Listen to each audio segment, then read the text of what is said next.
Hello everyone and welcome to my B&B Fan Club channel. I hope everyone is having a wonderful day. Before we begin, please hit the subscribe button and give this video a thumbs up. The afternoon sun poured through the transparent curtains of the Forrester mansion's vast living room, leaving golden streaks on the polished hardwood floor. Steffy Forrester sat on the soft cream sofa with her legs curled beneath her and a glass of chilled white wine in her hand. She was scrolling through her phone, partially listening to the faint hum of the television in the background, when Baker's voice pierced the air like a shard of glass. She escaped from jail. The words rang out in the room. Steffy's phone slid from her fingers and landed on the marble coffee table. Her wine sloshed, leaving a few stains on the immaculate white sofa. She didn't notice. Her unblinking eyes were fixed on Deputy Chief Bradley Baker, who stood in the doorway, his face grim and his clothing crisp despite the heat outdoors. Finn, Dr. John Finnegan, stood beside her, his medical bag still draped over his shoulder after a hard shift at the hospital. He'd come directly to the house after Steffy texted him, saying she wanted to talk about Kelly's impending school play. He had not expected this.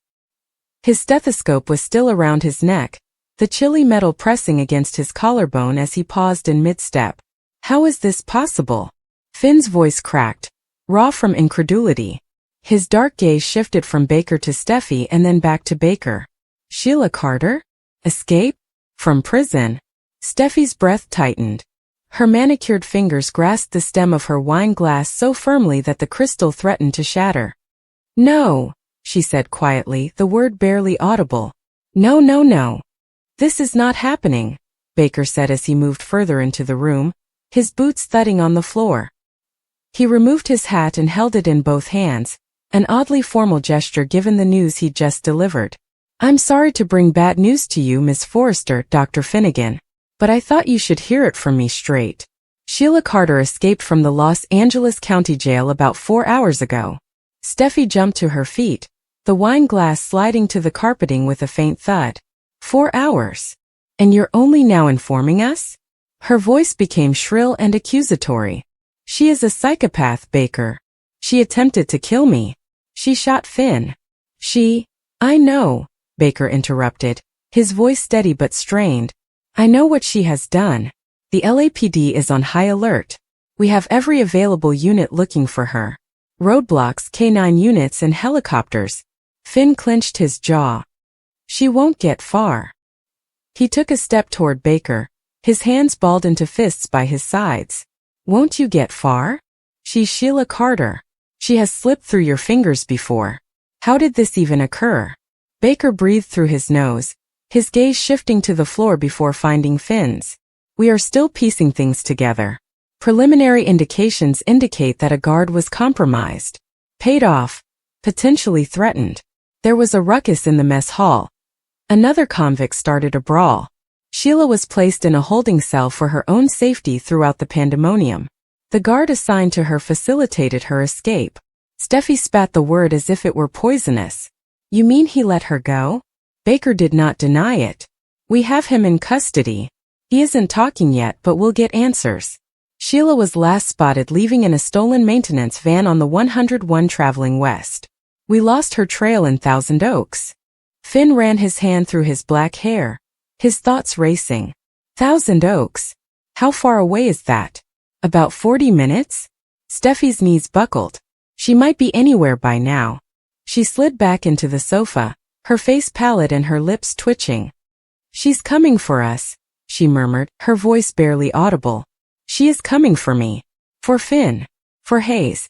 Finn was at her side in an instant, kneeling in front of her and grabbing her hand. Steffy, look at me. His tone was steady and grounded. She's not coming anywhere near you.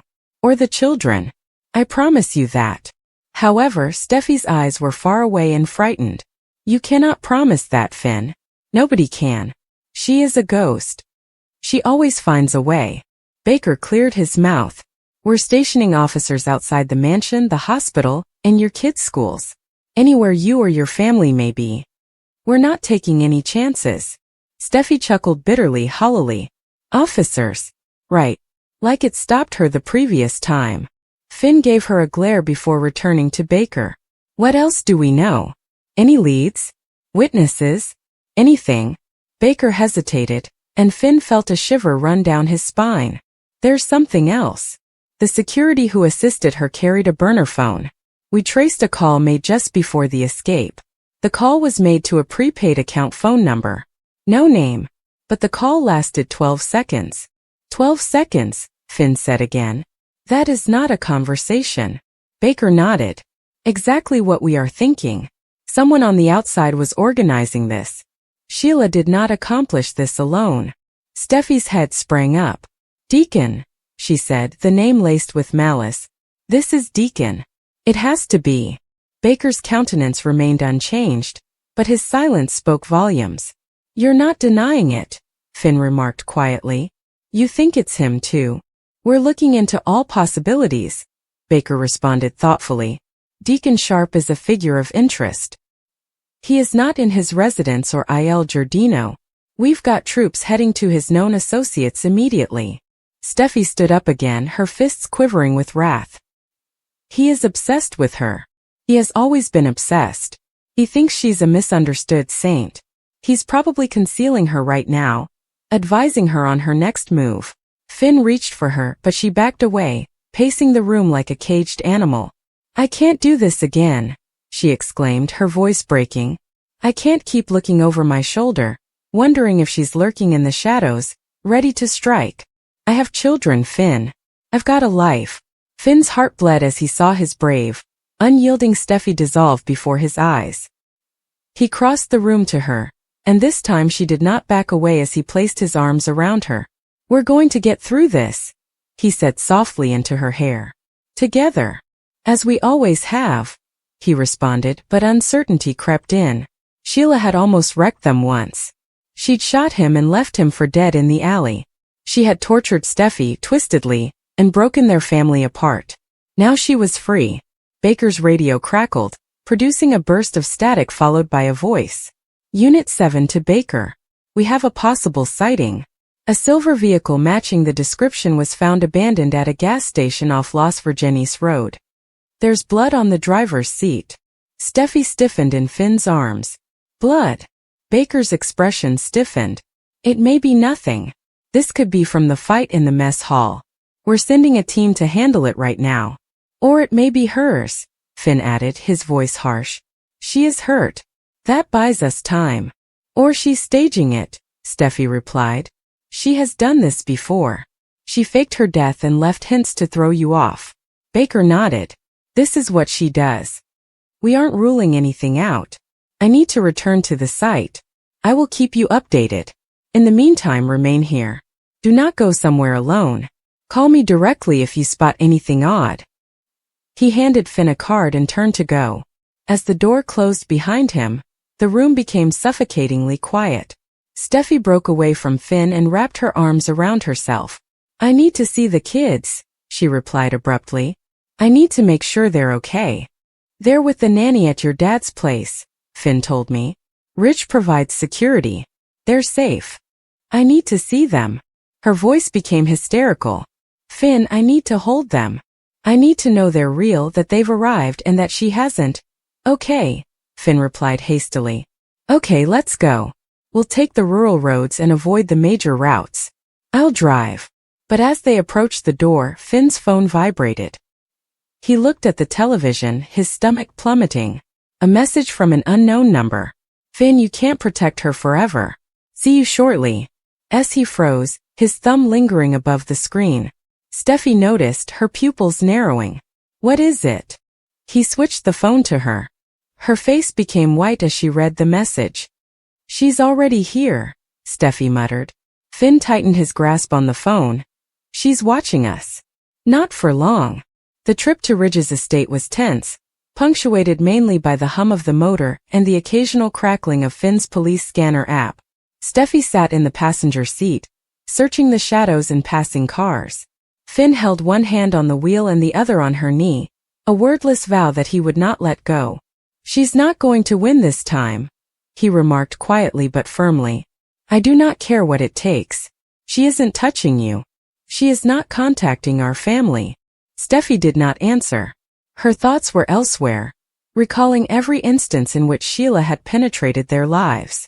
The wedding crashed. The shooting happened. The hospital room where Finn had collapsed, only to be revived by Lee's frantic tactics. She had woken up screaming the previous evenings, certain that Sheila was in the house. "I should have known," she admitted finally. "When they announced she was in prison for life, I should have realized it wouldn't last. She is like a virus. She mutates, adapts, and finds a way out." Finn looked at her. "This isn't your fault, Steffy. None of this is. Is not it?" Her voice was harsh. "I'm the person she's fascinated with. I'm the one she keeps returning to." Finn's tone was stern as he said, "Stop. You've done nothing wrong. Sheila is a monster. She chose this path, not you." They drove into Ridge's gated community, and the security guard waved them through after a brief ID check. The Forrester house loomed ahead, its huge lawn immaculately groomed, the fountain in the driveway gurgling softly. For a little period it felt like a haven, but as they stepped out of the car, Steffi's phone vibrated. She took it out, her hands shaking as she read the message. Another unknown number. Ask Finn to check his voicemail. Finn's blood became cold. He had not detected any missed calls. He took out his phone, his heart beating as he launched the voicemail app. There was one new message timestamped 10 minutes ago. He hit play and turned it on speaker. Sheila's voice filled the space, low and chillingly calm. "Hello, Finn. My lovely boy. I understand you're worried. I know you're angry. But you do not understand. I am not the villain here. I am your mommy. Mothers also protect their children, even if they do not want it. Steffi is poisoning you against me. She is keeping you from your true family. But do not worry. I'm going to fix it. I am going to make things right. Beginning tonight." The message concluded with a quiet click. Steffi's palm flew to her mouth, and a sob escaped her. "She's insane," she murmured. "She's completely insane." Finn's vision blurred with wrath. He wanted to throw the phone across the driveway, yell and do something. But he could not. Not here. Not with the children inside. "We're calling Baker," he explained, his voice cracking. "This is evidence. She is tormenting us." As he phoned, Steffi's gaze flashed to the shadows outside the fence. For a brief while she thought she saw a figure, a woman with dark hair standing just out of reach of the streetlights. But when she blinked, the figure had vanished. Kelly and Hayes were unaware of the impending storm outside the estate. Kelly was splayed out on the living room floor, coloring a unicorn, while Hayes babbled in his playpen, stacking blocks with pudgy hands. Maria, the nanny, looked up as Steffi and Finn entered, her joy fading at the sight of their features. "Is everything okay?" she asked. "Fine," Steffi lied, attempting to smile. She knelt beside Kelly and pulled her daughter into a passionate hug. "Hello, sweetheart. Mommy missed you." Kelly giggled, unaware. "Look, Mommy. My unicorn has a rainbow tail." "It's amazing," Steffi exclaimed, her voice full with emotion. She gripped Kelly tighter, inhaling the aroma of her strawberry shampoo and centering herself in the present moment. Finn watched them, his chest tightening. He entered the hallway, dropping his voice when Baker picked up. "She contacted us," he stated without explanation. "Send text messages. A voicemail. She is threatening Steffi. She mentioned starting tonight." Baker's tone was serious. "Send me everything. Texts, voicemail, and timestamps. We're currently triangulating the burner phones. Stay put. I'm sending a unit to the estate." Finn hung up and transmitted the texts. When he returned to the living room, Steffi was sitting cross-legged on the floor, with Hayes in her lap and Kelly reclining against her side. She stared up at him, her eyes furious despite her terror. "We're not running," she said. "Not this time. If she wants a fight, she'll get it." Finn nodded, his determination strengthening. "Then we fight. Together." Within hours, the mansion had transformed into a fortress. LAPD cruisers surrounded the driveway, with cops stationed at each entrance. Ridge and Brooke had arrived, their expressions furrowed with concern as Steffi informed them. Liam had also arrived, his protective instincts on high alert, but Steffi dismissed his fears with a quick, "We've got this." Finn had not left Steffi's side.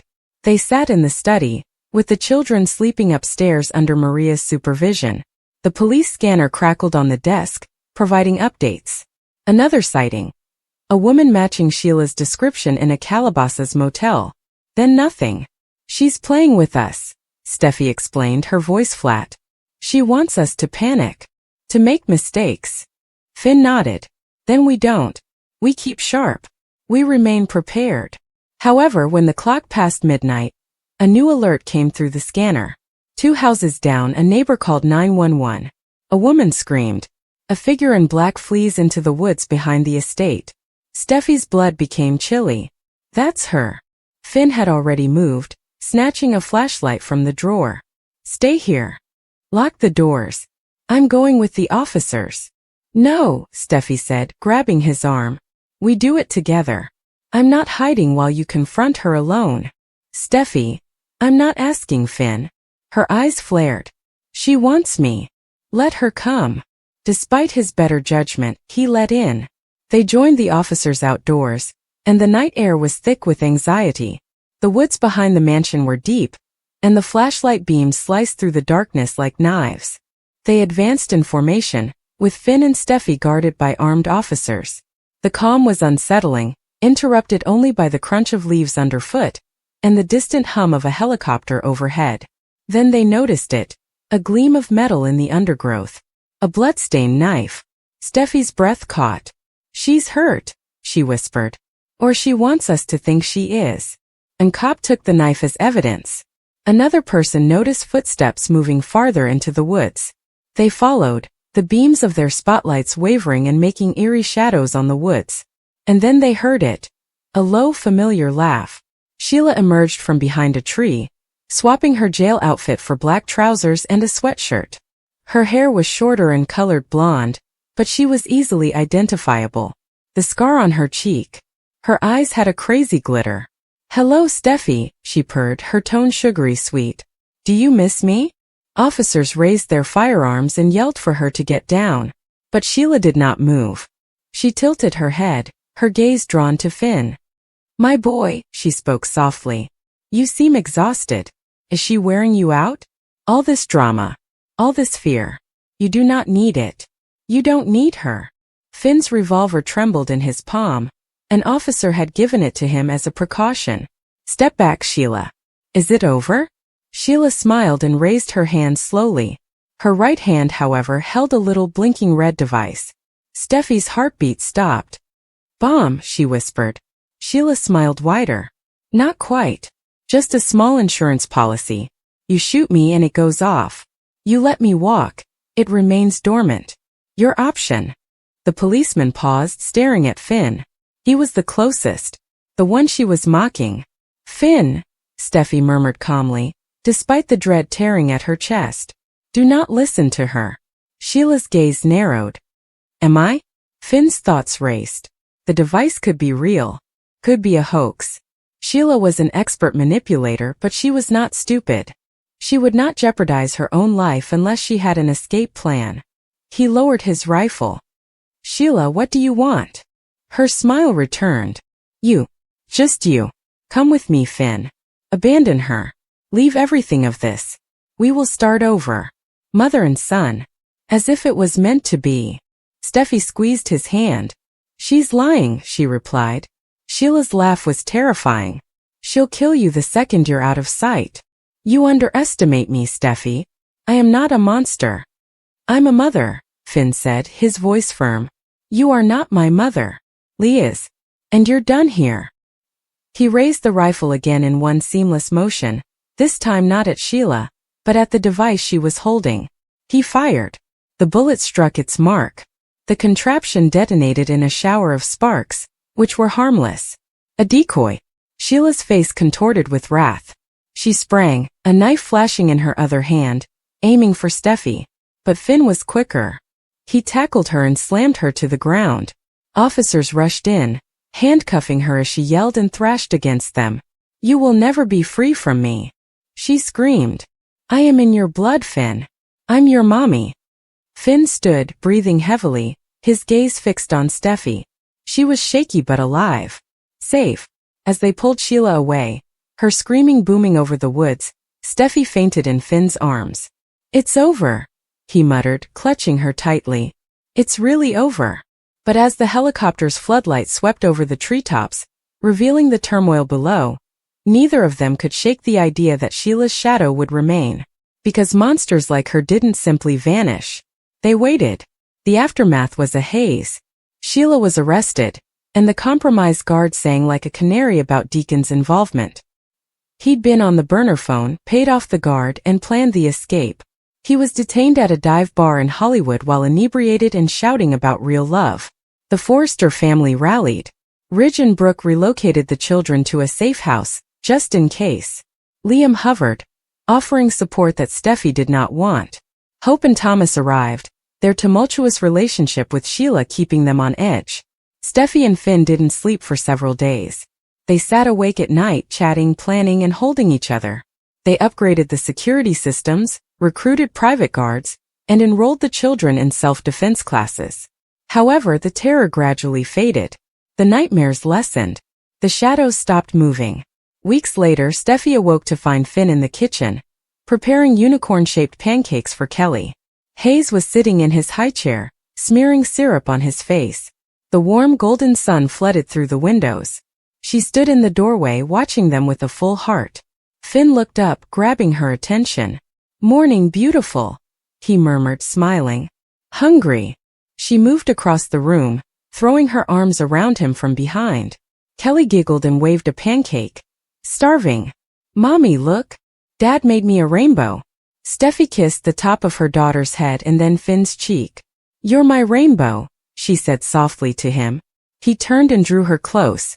"And you're mine." For the first time in months, Steffy believed it. Sheila was gone. Locked up for good. The courts had discarded the key, and the guard's testimony sealed her fate. Life was not perfect. Never would be. But it was theirs. And no one, not Sheila, Deacon, or anyone else, was going to take that away from them again.